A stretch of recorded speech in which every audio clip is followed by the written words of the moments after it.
of utilizing sound, not just music, but sound in general, performing sound. There's a precursor to the pre-recorded sound being used as a lead instrument or lead sound device. And we actually have to start before tape. We have to talk about radio drama. Ha ha ha ha.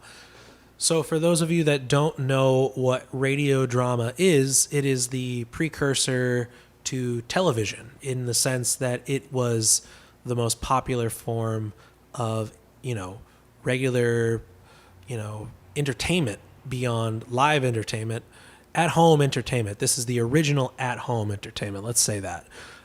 So rather than having a live telecast on television, you would have it on the radio. Before televisions were a thing in everyone's home, you would have radios in people's homes. And the radios would be tuned in. People would tune in at a certain hour, just like you would for a TV show.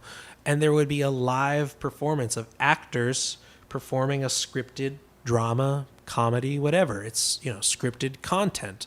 Obviously, there was news and things like that too, but the radio drama was the real first, at-home, listenable, media entertainment.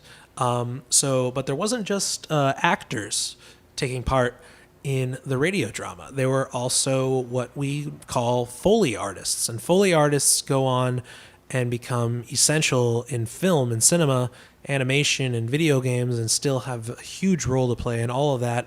But we're going to have to save that for a separate episode, talking about Foley and sound design in that way. But this is the origin of that in radio drama. So just to give you a little example of what radio drama was like in terms of sound effects, what better example than Orson Welles' War of the Worlds? Those of you that don't know, War of the Worlds was a radio drama written and performed by Orson Welles and a cast of actors and sound designers in 1938. So it was awesome because at the time, people didn't have TVs in their home, and it's World War II is underway. Not everybody's involved at that point, but Europe is definitely in it. And what Orson Welles did was created a sci-fi radio drama that people actually thought was real. People were on edge during the war. Bombings were happening in Europe. So, when someone comes on the radio and you're tuning in the middle of it and you're just hearing like, we're being bombed by something in the sky, we don't know what it is, it could be human, it could be unknown origins, you take it as real, So there are traumatized people in their 80s and 90s that remember the original broadcast of War of the Worlds and know just how real it felt, because a lot of it due to the sound and the way that the whole production was sort of laid out, because it was laid out like it was a news report. So people were really thinking it was the news, and it was the news about alien invasion. So just listening through some of this, you can hear right off the bat at the beginning in the first scene, there's this war room sort of conversation going on, and they use a clock, a real clock. These aren't pre-recorded tape sounds. There's a Foley artist in the studio live using live objects to create these sounds. So we can listen real quick. I'll ask you to be patient, ladies and gentlemen, during any delay that may arise during our interview. The clock. Besides the ceaseless watch of the heavens, Professor Pearson may be interrupted by telephone or other communications. The tension is so real. He is in constant touch with the astronomical centers of the world. Imagine just as this starts, it's like we are hearing live broadcast. We are waiting to hear what exactly is going on. As you observe the planet Mars through your telescope. Nothing unusual at the moment, Mr. Phillips. This actor is pretending to be a part of what it would be NASA. Quite distinct now, because Mars happens to be at the point nearest the Earth, in opposition, as we call it. In your opinion, what do these transverse stripes signify, Professor Pearson? Not canals, I can assure you, Mr. Phillips. Although that's the popular conjecture of those who imagine. So people took this really seriously. Find some other parts to skip ahead. There are some really good uses of air raid sirens, which are obviously spooky. Until I can take a new position. Hold on, will you please? I'll be right back in a minute.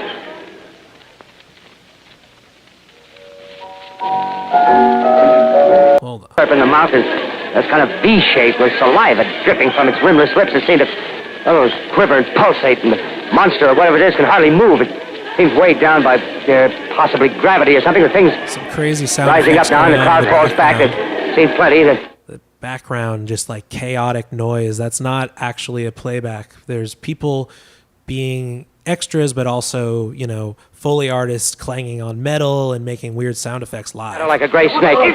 Now it's another one, and another one, and another one. They look like tentacles to me. Oh, yeah, I can see the thing's body now. It's large and large. So, obviously, people took this pretty seriously at the time. And it's not just used in horror and sci-fi. This is actually a video just to give you an idea of what is actually happening live. Here's Orson Welles with Dean Martin back in the day. That would be more suited for a comedy situation. So check this out. Episode of Johnny Pistachio, Private Eye. This is obvious. This is live on a variety show, but it gives you a full idea in the comedic context of what a live sound effects person would do on the radio for radio drama. The city was asleep as I returned to my apartment. Everything was quiet. Except for the occasional sound of a tugboat in the East River. And once in a while, a taxi below my window. The tower clock was striking 3.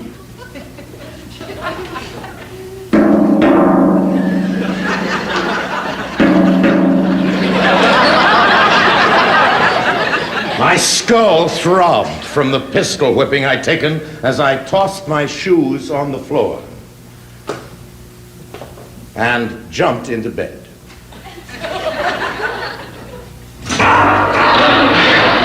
Then it hit me. I'd left the office open, and inside that office was enough evidence to put the mob away for life. I jumped out of bed, grabbed my shoes, and ran downstairs, right into the middle of a thunderstorm.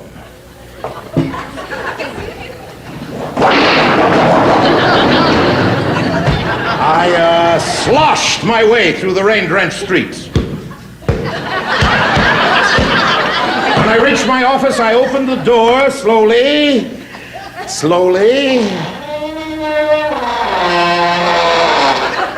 and tiptoed in. There was All right, so yeah, you get the idea. This is sound performance, through and through. This has such a huge impact on the history of sampling because this is really the first time in entertainment history that we see this type of, role being played where it's, sound performance, which is, what sampling becomes later on, obviously through pre-recorded sound, but still, following in the same exact idea that, someone's role or a device's role is meant to capture and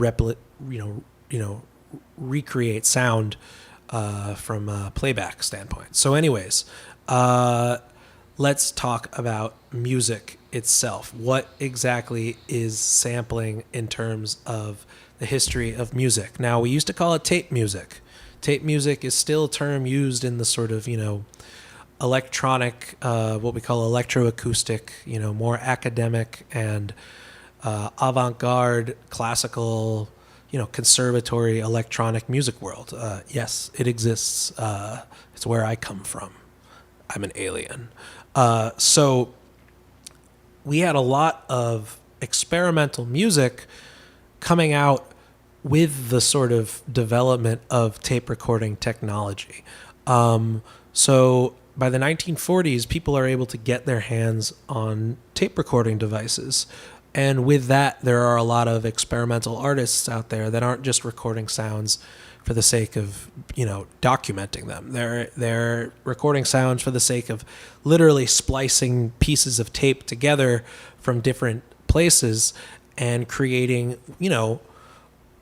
sound collages. That's literally what they're doing. If you can imagine a visual collage of taking a bunch of cutouts of things and pasting them together to create a new visual work of art, this is the same exact idea, but we're using recorded sound, and we're using recorded sound on tape. So there's two real artists that we're talking about here. Oh my God, look at this. I gotta turn off these friggin' notifications for my family.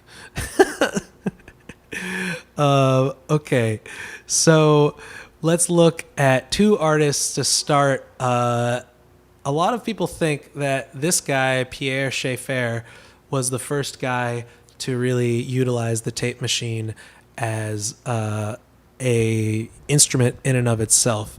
But there was another before him, a lesser-known figure named Halim El-Dab. He was a Egyptian composer. Started, getting his name out there in the 1940s, and this particular piece in 1944, titled titled the Wire Recorder Piece. Wire Recorder Piece was basically a single recording, a field recording from in Cairo, I believe, of what would they call it? The Czar ceremony, where it was a vocalized ceremony in the Muslim community in Cairo, Egypt. And you could see, or you can hear rather, that the piece itself is very short, but he utilizes a few different techniques, and maybe you can tell. Let's hear the piece itself. It's only 2 minutes, and then we'll talk about it.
So yeah, that was a vocal recording made in 1944 by Halim El-Dab called Wire Recorder Piece, recorded out in the open in Egypt of a czar presentation, a czar ceremony of a vocalist performing out in public.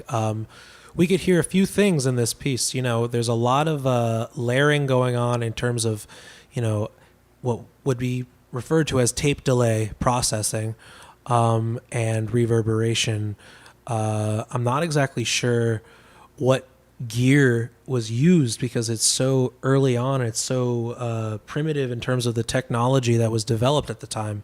It was like brand new stuff. So there's a lot less known about this guy. And if you know more about Halim, I would love to know because I really only know the very, very basics. But I do know a little bit more about this guy, Pierre Schaeffer.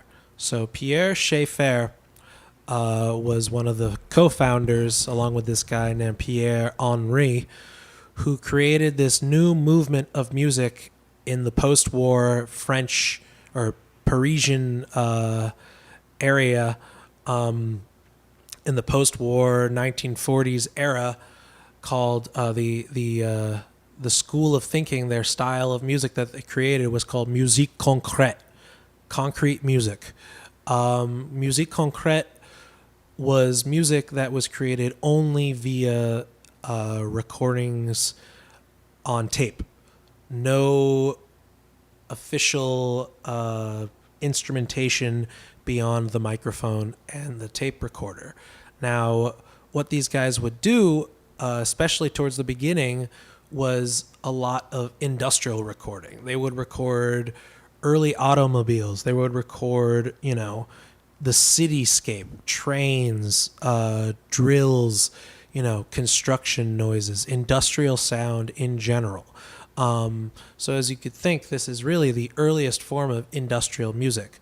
And there's a few things that they did that were really remarkable and really, set the earliest sort of examples of a few techniques that go on and become essential, not just in sampling culture, but in electronic music culture in general. Maybe you can recognize some of these things, but let's hear a few minutes of the earliest pieces that he created. This is Etudes des Bruits.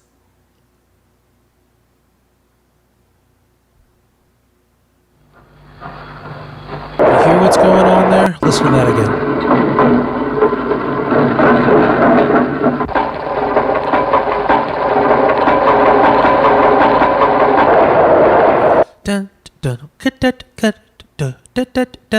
These are all recordings of trains, right? There's no instrumentation going on, but what you're hearing are these repetitions of tape recordings. These are called tape loops. Tape loops. Loops in general are what we call them nowadays because we're not really using tape that much. But in terms of the technique of taking a recording and replaying it and replaying it and replaying it is built into all music and audio software nowadays. You know this. You've done this with other projects. You did it in Audacity.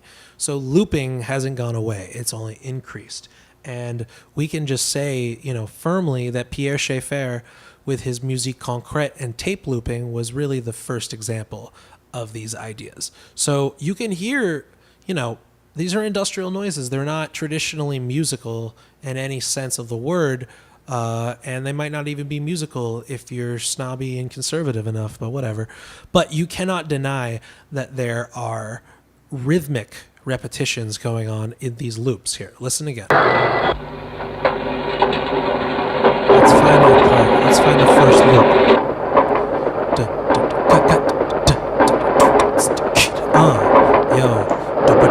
Here's a beat.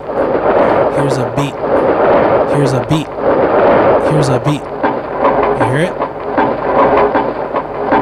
That's a beat as far as I'm concerned. That's rhythm right there.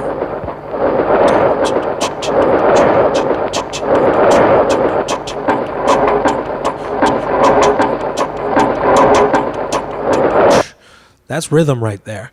Pierre Schaeffer was really the first dude to use, recorded industrial materials as the main instrument. And it's avant-garde and it's abstract for the most part, but he has a lot of musicality in there that you cannot deny. And it's really important. So we thank you, Pierre Schaeffer, for really laying a lot of these groundworks and becoming, really the loop god in that sense. So that's happening in Europe, and Halim's in Egypt. What's happening in the United States? Well, by the 1950s, we have a new sort of school of thought, a new sort of movement happening in New York, and they call it the New York School. It's mostly a, avant-garde classical movement of a few different composers, but one of the most influential, undoubtedly the most influential of these New York School composers was a man named John Cage.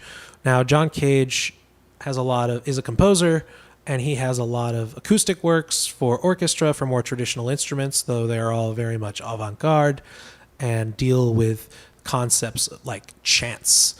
Chants, the idea that if you roll a dice, if you do something different, the composer will, or rather the performer will do something different. So there will never be a single performance that will happen the exact same way again. And to that extent, he was very much against the idea of recording his pieces. There's a fantastic book by one of my professors named David Grubbs. The book is called Records Ruin the Landscape, and it's all about John Cage in relation to sort of 1960s records culture. Because ironically, John Cage hated recordings. He was all about the live performance. So that included his own work, even when his work was based on utilizing tape, utilizing pre-recorded materials.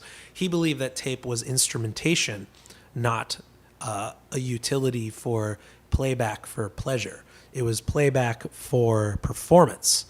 And so John Cage becomes really well known for utilizing tape in a lot of his work.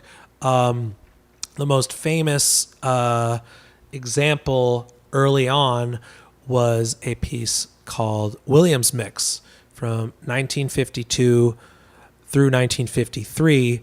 He created this piece consisting of several tape recorders. How many does it say exactly, huh? Does it tell me here? Not exactly sure how many tape recorders. Someone tell me in the comments. But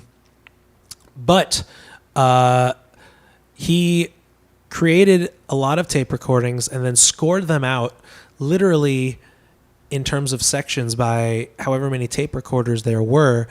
He scored, quote unquote, scored a piece of music using just pre-recorded tape materials that were cut and pasted physically with tape and scissors to create multiple layers of tape collages. So you would have 6 or 8 different tape machines all playing these collages of, reels of tape playback that were pasted together in their own sort of what's seemingly random, but it's not random because he scored it out on paper first, not on sheet music, but on graph paper.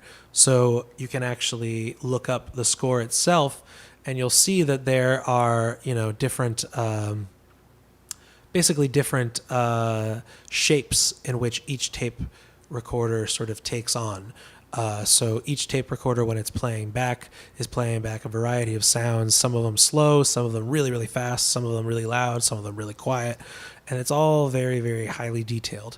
And this recording that we're going to hear of a Williams Mix performance is just that, a performance. It's taken live from a concert hall in which the tape recorder performers, quote unquote, pressed play at the same times, and each tape player had its own speaker, and it was played live. So we can't duplicate this experience because it was happening on a surround sound multi-phonic level, quadraphonic, octaphonic, whatever, however many speakers there were. We're mixing it down right now to a stereo recording of the room itself.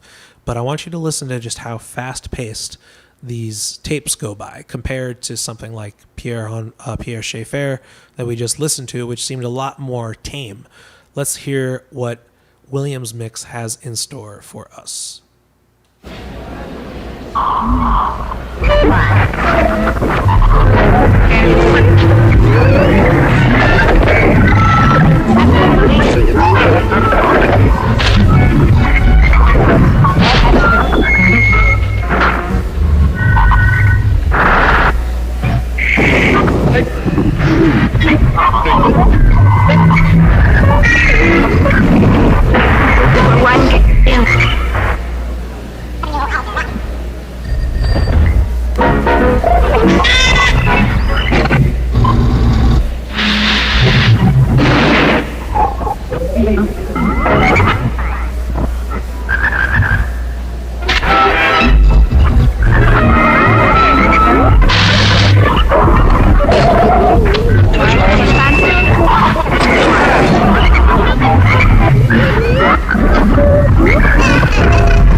So pretty chaotic, wouldn't you say, compared to Pierre Schaeffer's work from the 40s.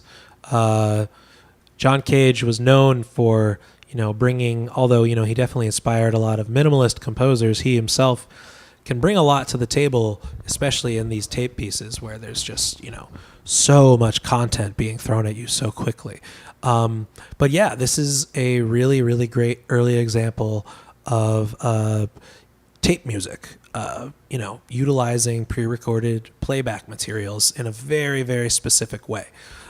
So continuing on in the American sort of tradition, there was a composer by the name of James Tenney, who was absolutely adored John Cage. He himself, James Tenney, coming from a bit more of the 1960s sort of early countercultural sort of side versus John Cage, a little bit too snooty for that. I don't think would be considered directly involved in counterculture in the 1960s in that way. James Tenney absolutely was. So he was an avant-garde composer himself who also utilized pre-recorded tape materials. He created this piece called Collage Number 1, aka Blue Suede. And what it is it's absolutely following in the same regards as Pierre Schaeffer, John Cage, and Halim, all working with utilizing tape players, playing it at different speeds, using a few different effects, a few different layers, but mostly dealing with playback speed and cutting and pasting, literally cutting and pasting tape recordings together.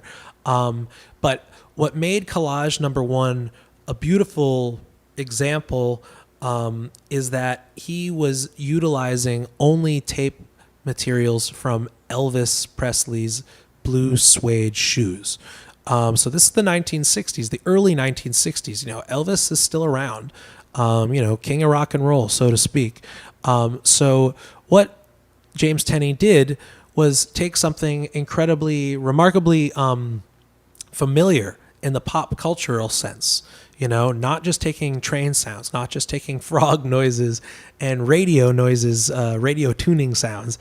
He actually took something musical that people in the pop culture, not in the avant-garde world, but in the more pop music world, were able to pick up on and understand. So this is, in a lot of ways, the first example of a remix of a pop song. So yeah, James Tenney, Collage Number 1, Blue Suede. I'm going to start it about a minute in, and you tell me what you hear.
So a lot of Elvis going blue suede shoes, but slowed down, sped up, put in reverse, fast forward, and then cut up into a bunch of little pieces as his many predecessors did. So James Tenney, a lesser known hero of the tape music and sampling culture world, but an important one nonetheless. Now, a student of James Tenney became a little more famous in the pop cultural sense. A guy named Steve Reich. So, Steve Reich, 1960s, starts getting his work. He's a composer. Most of these guys are composers. We don't start hearing, pop music